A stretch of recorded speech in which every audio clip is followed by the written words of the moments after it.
लगातार नाक बंद रहना, सिर में भारीपन महसूस होना, चेहरे पे दर्द महसूस होना। अगर आपको यह सिम्टम बार बार महसूस हो रहे हैं तो यह एक नॉर्मल जुकाम नहीं, साइनोसाइटिस की समस्या हो सकती है। हमारे चेहरे में 4 पेयर ऑफ साइनसेस होते हैं। ये खोखली हड्डियां होती हैं जो हमारे हेड को हल्का रखने में मदद करती है, हमारे नेज़ल पैसेजेस को क्लियर रखने में, उनको हल्का रखने में हेल्प करते हैं। लेकिन जब इन साइनसेस की लाइनिंग में सूजन आने लग जाती है, इनमें म्यूकस जमा होने लग जाता है और ड्रेनेज रुक जाती है, तो इस कंडीशन को हम साइनोसाइटिस कहते हैं। साइनोसाइटिस कई टाइप का हो सकता है डिपेंडिंग की कितनी ड्यूरेशन है। इसमें एक्यूट साइनोसाइटिस है जो 4 हफ्ते से कम ड्यूरेशन का होता है, सब एक्यूट साइनोसाइटिस 4 से 12 हफ्ते, क्रोनिक साइनोसाइटिस जो 12 हफ्ते से ज़्यादा लंबा बना रहता है, और रिकरेंट साइनोसाइटिस जिसके कई बार एपिसोड्स होते हैं।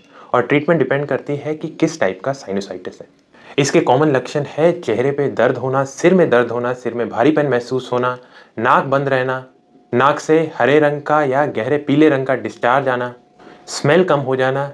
कई पेशेंट्स में पोस्ट नेज़ल ड्रिप भी होता है, यानी नाक के जरिए गले में रेशा गिरता है, और कई पेशेंट्स में खांसी भी होती है, स्पेशली रात में। साइनोसाइटिस होने के कई कारण हो सकते हैं, जिसमें कि वायरल इन्फेक्शन सबसे कॉमन कॉज है।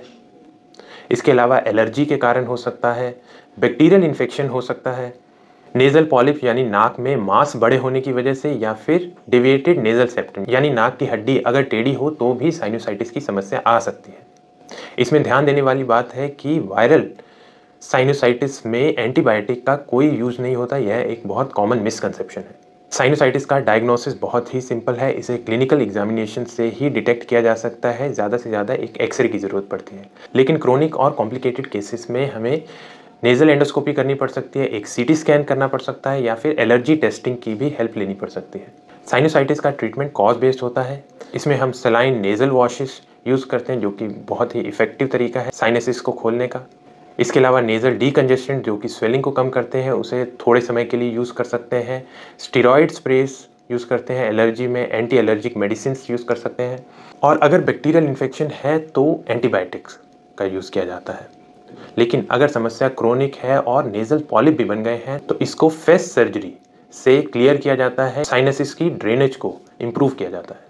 तो अगर आपको साइनोसाइटिस बार बार हो रहा है तो इसे इग्नोर ना करें। इसके सही डायग्नोसिस और टारगेटेड ट्रीटमेंट से इसे पूरी तरह कंट्रोल किया जा सकता है।